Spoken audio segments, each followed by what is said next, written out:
We would like to acknowledge the Yagara people and the Turrbal people as the traditional custodians of Mianjin, the lands in which we record this podcast today. We pay our respects to elders past, present and emerging. Always was, always will be Aboriginal land.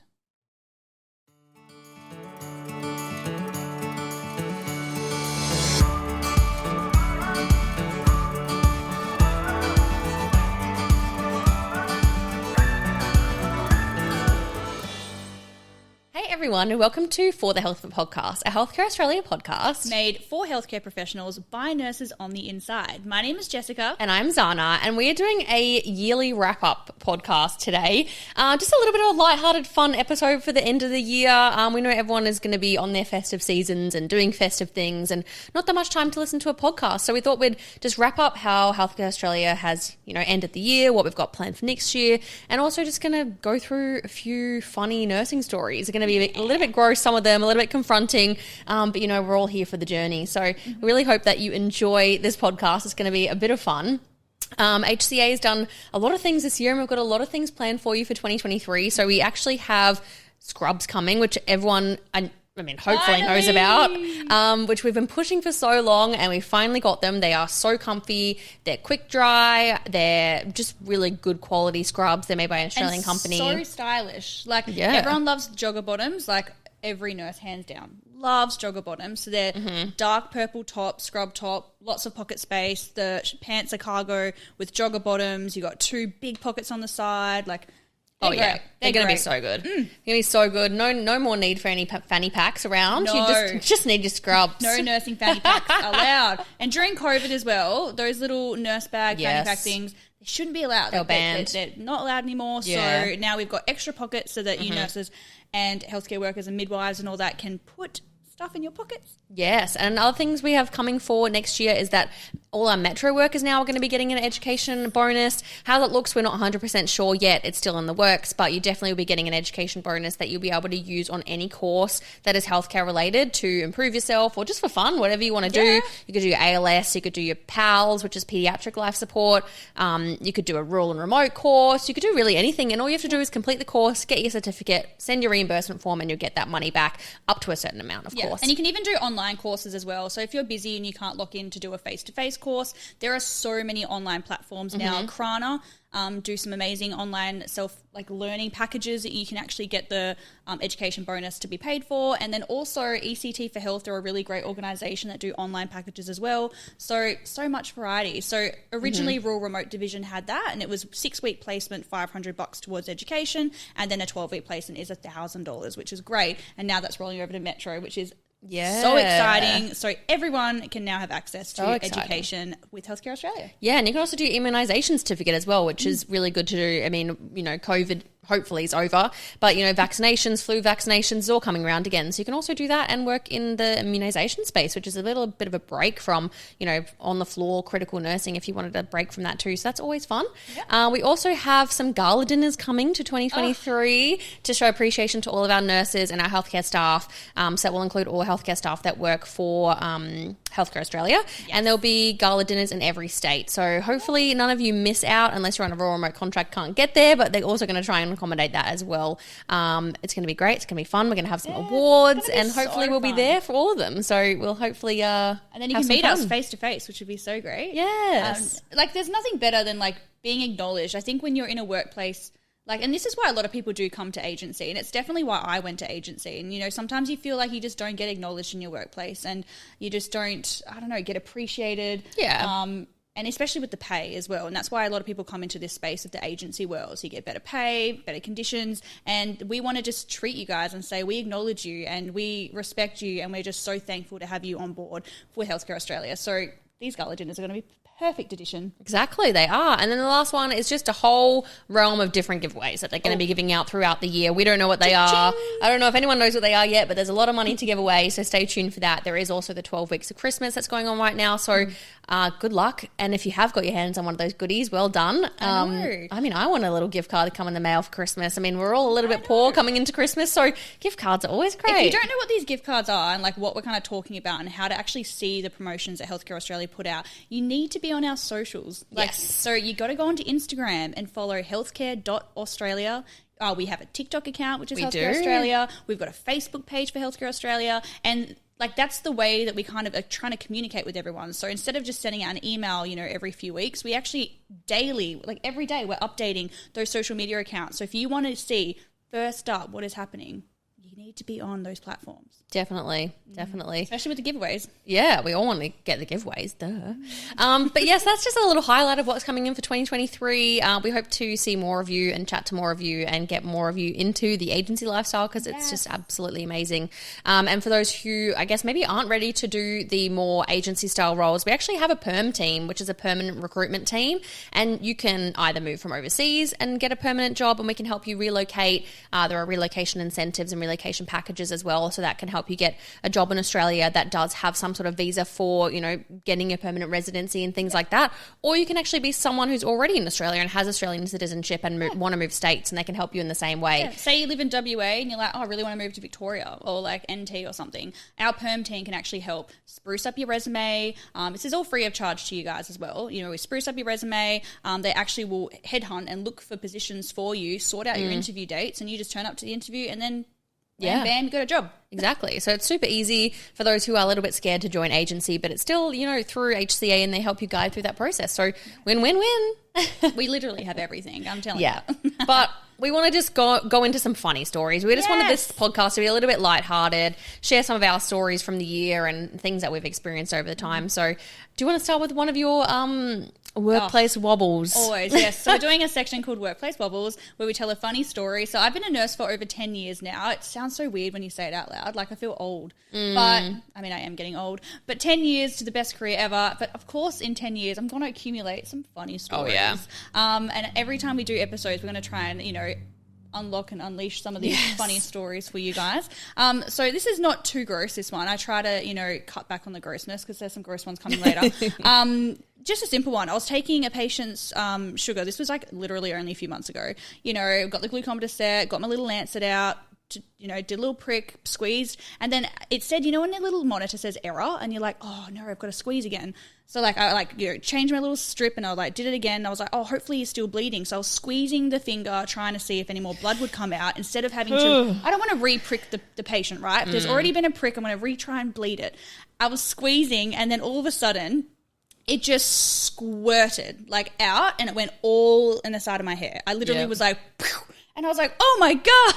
I got the blood out. I got to do it again, but I did look in the mirror after and I had blood droplets smeared all through my hair. So, always wear your PPE. You got to wear your glasses when you're doing things like that because bodily fluids can get into your eyeballs. Yeah, I think goggles is a one that a lot of us kind of forget because it's something you know to put on your gown, you know to put on your gloves because they're usually out the door. Yeah. But when you're doing things so quickly, sometimes the goggles are quite hard to remember and there's something that you do forget. And for a basic sugar check, you do not think just lancing a little finger and getting a sugar, it's going to squirt in your eye. You just really don't think that. But, it can happen. It definitely can happen, and it does happen. So it does. It happened to me not long ago. So, be safe out there, guys.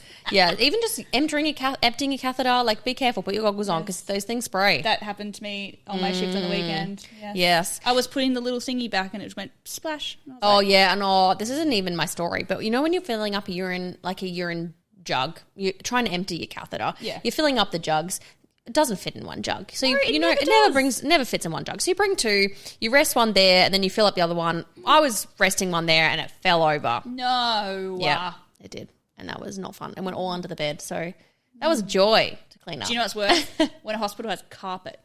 Why would anyone do that? Why do they do that? They have carpet. Private hospitals. It is no. Just no. Because the little side, it dripped on the floor, and I couldn't clean it, could I? No. No, those carpets are full of all different sorts of bodily fluids down there. Don't even think about it. Oh, what about your workplace wobble? Oh, well, my first one is actually a shift that I did very recently. It was after being a brand ambassador for a few months. So we were settling into the role for a little while. So we stopped kind of clinical work for maybe 3 or 4 months while we were settling into the role and learning everything there was to know about Healthcare Australia. And I decided I'd go back for a shift in ICU. So I went back. I think it was my second shift back after working and starting this job. And I was half an hour into my shift. The nurse had been like, oh, yeah, nothing's happened overnight. She just came in. She had CAGs by 3. She's got some, pacing. She's got a pacing box there. Everything's fine. No ectopics. No, nothing's happened. I was like, oh, great. Sounds like a great night. Literally, she walked away. And I think within 10 minutes, this woman just went asystole. I was standing in the room and luckily the doctor was in there and he was also assessing the patient at the same time. So he was in there and Very lucky. it started with a pause, like a whole screen pause. And I was like, that's unusual. She said nothing's happened with the pacing. Nothing weird has happened at all with her heart rate. And then I was like, that's odd. And the doctor looked up and he also was like, oh, that's strange. And then next screen, she came back for like a few beats and next screen was full asystole. Oh, no. And I was like, oh, God, it's 7:30. I haven't even drunk my coffee yet. I haven't had breakfast. Like, this woman was supposed to be fine. And so not actually what we're supposed to do for an open chest, but the doctor advised me to start CPR. So we started CPR, call for help, obviously started that whole process. This poor woman was like coming back to life while we were doing CPR, and then it was this whole thing. And so she was trying to tell us to stop, but then as soon as we stopped, her pacing would stop. Oh, no. Anyway, it turned out that something was going on with the pacing box, and she only had ventricular pacing on when she actually needed atrial pacing, so we ended up swapping it back over, and she was absolutely fine. There we go. But far out, that was an experience At and the a half. beginning of the shift too. So I think a side note of this is like what you've learned is like have breakfast and coffee. Yeah. Breakfast, coffee, go to the toilet, all that jazz before you get handed over your patient because you never know. 10 minutes after, bam. I know. And then poor woman was like, oh, I remember I was just sitting there talking to the doctor and all of a sudden everything went black and then I woke up and people were on my chest and I was like, oh, gosh, I'm so sorry. I know, it's So very sorry. traumatic. But luckily she was fine and it was just a pacing issue and they had, the pacing wires were not working properly and she was being paced in the wrong place that she was supposed to be getting paced. So anyway, she ended up going for a pacemaker later that day and all was well. All as well. She survived. That's my first one. The next one, not so nice, but maybe Yeah, Jess can nasty. do her one first. My second one. Okay. We're getting to more grosser stuff now. Yeah. 'Cause we thought, light and easy to begin with and then gross. Mm. So this is when I was a grad nurse and there was this particular patient and we needed to get a stool sample. And it was something that was like high on the list, but it just kept never happening. Like everyone just kept missing it. They even put things in the toilet so that when she went to the toilet, but she kept removing it to do a wee because then, you can't obviously... You can't put the little pan in place and then wee in it and poop in it to get a sufficient sample. Isn't that the worst right? though when you come onto shift and it's like the person's like, oh yeah, poo sample's due, haven't been able to get it, or like wee sample, haven't been able to get it. It's like sometimes you think, did you actually try? I mean, all do you the just time. palm it off? Yeah, I mean, I do think that too. We all do it. We're all guilty. Sometimes we just Yeah, don't have sometimes time, like, oh God, just hand it over. But I understood putting it into the little toilet. They don't want to pee on it, so she kept taking that out. But then she's like, oh, it started pooping, so how am I supposed to get it? And I was like, yeah, I get you. So anyway, well, going to the toilet and she's like, I really need to go do a poo. And then I was like, no, we need to get this sample. So I had my gloves on and I was trying to put the little pan into the toilet so I could try and capture it.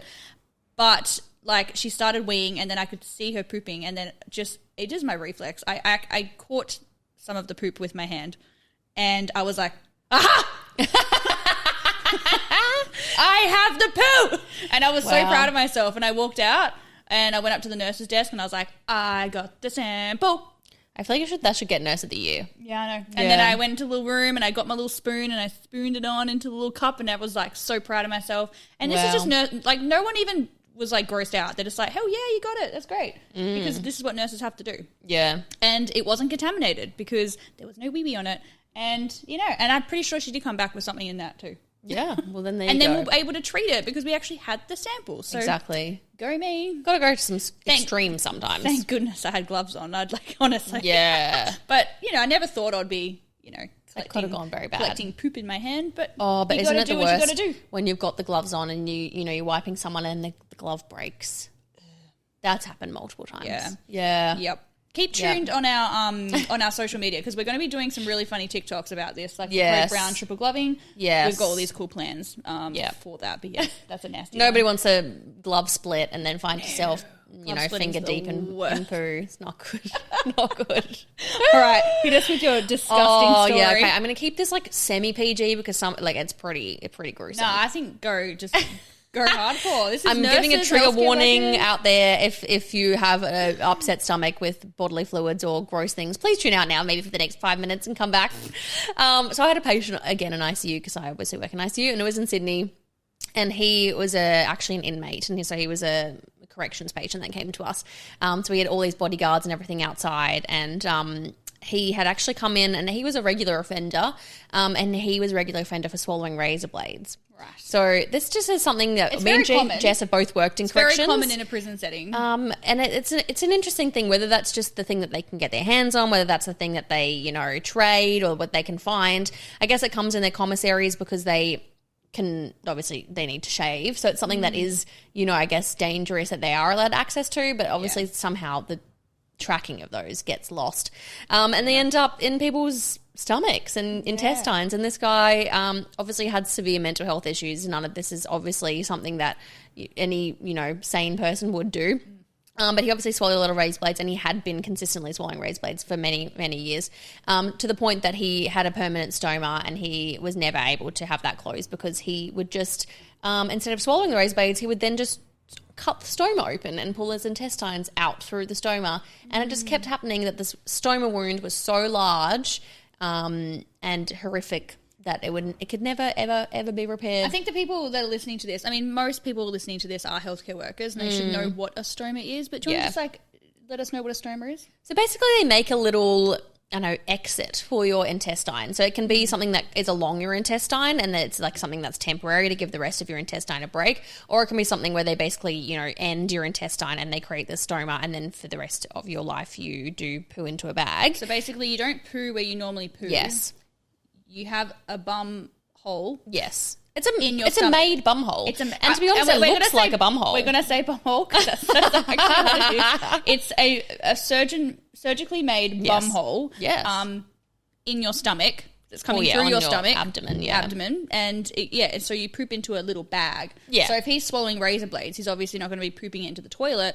The blades are just going to come through his little man-made bum hole. Yes, well, they don't usually get that far because they cause a lot of damage on the way, and he ends up needing to get them removed. So he's had a lot of endoscopies, a lot of gastroscopies. It was a bad time, and the poor guy, I just think he's just going to go back and do the same thing. But that's gross. You see some shit. You definitely see some shit. You really do. Never a dull day. Never a dull day. We definitely really, when we started doing the podcast, we didn't really want to do these stories originally because we were like, oh, nah, it's just, just too gross. But now we're realizing this is a healthcare podcast and this is what we do. Yeah. And Georgie Carroll inspired us to be more open about this. Definitely. Hilarious. So if you're listening to this and you have a story, which 100% all of you will have a story because every single healthcare worker has a story. Oh, yes. Send them in to us. If you go into Healthcare Australia, actually just DM us and just be like, hey, I really got a funny story I want to share with you. Yeah. We would love to read it and we'd love to just have a giggle with you about that situation. Mm-hmm. So just gold. We have another one that's being sent in and someone messaged us and said that he farted and it somehow caused a code blue, like a Met call. Yes. And I need to know the backstory of that. I found out this backstory. So it is someone that works for Healthcare Australia, and shout out to Matt. He works for Healthcare Australia, and we are really hoping to get him on the podcast because his stories are absolutely hilarious, and he definitely will be listening to this. And he did tell me this at the Christmas party, and he is an absolute legend. He just kept being like, you want another one? You want another one? He's got so many stories. So tell me, because I don't know what happened. So it's obviously not my story to tell, and I'm sorry, Matt, if I get any details wrong, but basically he was specialing a child. It was in, I don't think it was in a mental health ward, but he was specialing a child that had severe autism.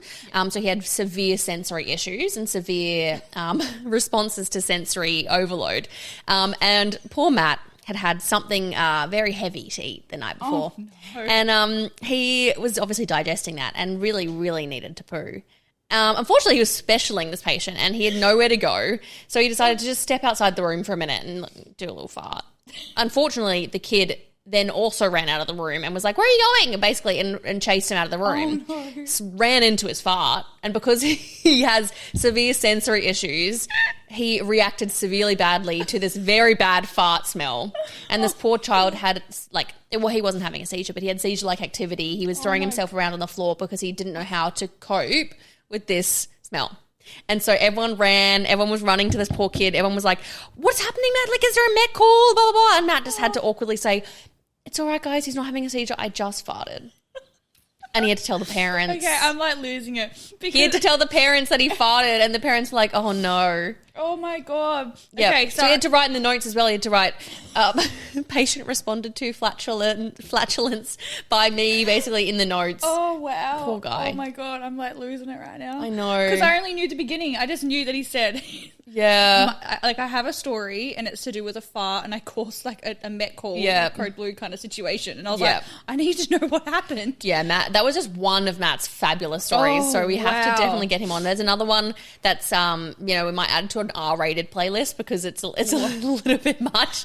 I'll tell you so off air, funny. and you guys hopefully will find out This soon. is so funny. But so funny. Great So way, funny. great way to end the episode. Though, Yeah, that's for sure. yeah. Well, we've got to go into a few nurse hacks though.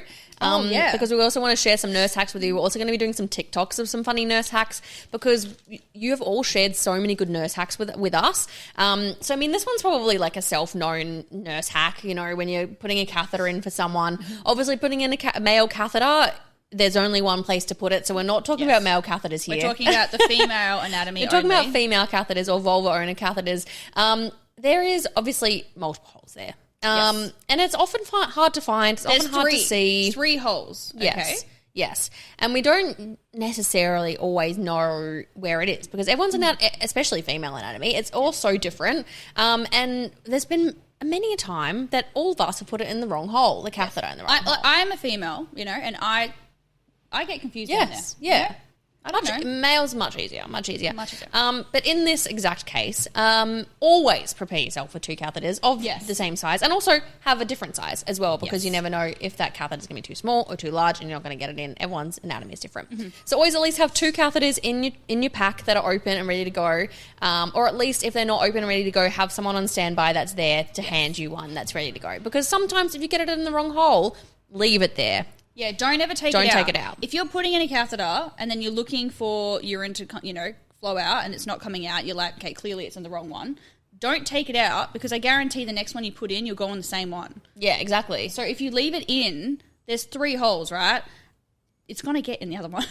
Yeah, and it's not the butthole. I'm It's not sure the we all butthole. know that one. Okay, and there's only 2 holes it can go into. So if one is already occupied, you can get it into the Yes. other one. So Yeah. keep it in. And I remember Keep it it was in. like 6 years of me being a nurse before someone told me that. And I was like, And when you great do get idea. in the right hole, it goes in extremely smoothly and then you will get urine back, obviously straight away. So put it all the way to the end. And then if you get urine back, you're in the right spot. Happy days. Then obviously you can blow that balloon up and connect your catheter. Yeah. But also in this note, don't ever take it out of one hole and put it in another hole. Yes. Once it's in a hole, chuck it out or leave it in if it's in the right hole because that's caused bad contamination and you don't want any of the bad microflora from one hole to get into the other hole. Not good. not good. I just got, I was working over the weekend and we're having a discussion about catheters. And one of the nurses explained to me, it's a traffic light system. So Okay. you have your green, your orange and your red. Yeah. And and then you do it like that. And you I like always got that. to go for the orange.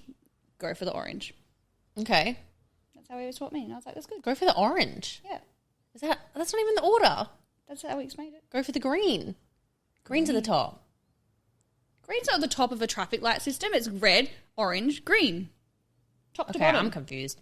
You got to start paying attention to the traffic lights. Yeah, I'm confused of the order of that. I think. Okay, we'll check this over Okay. after. But when he said it to me, I was like, I like this system. It's great. That's good. That's good. So Jess now has a nurse hack for you, which I I do. actually didn't even know about, and Jess didn't know about until recently. This is the weirdest thing. I learned it on the weekend. I was working on a urology ward. Actually, this is not urology related at all, but that's the ward I was on.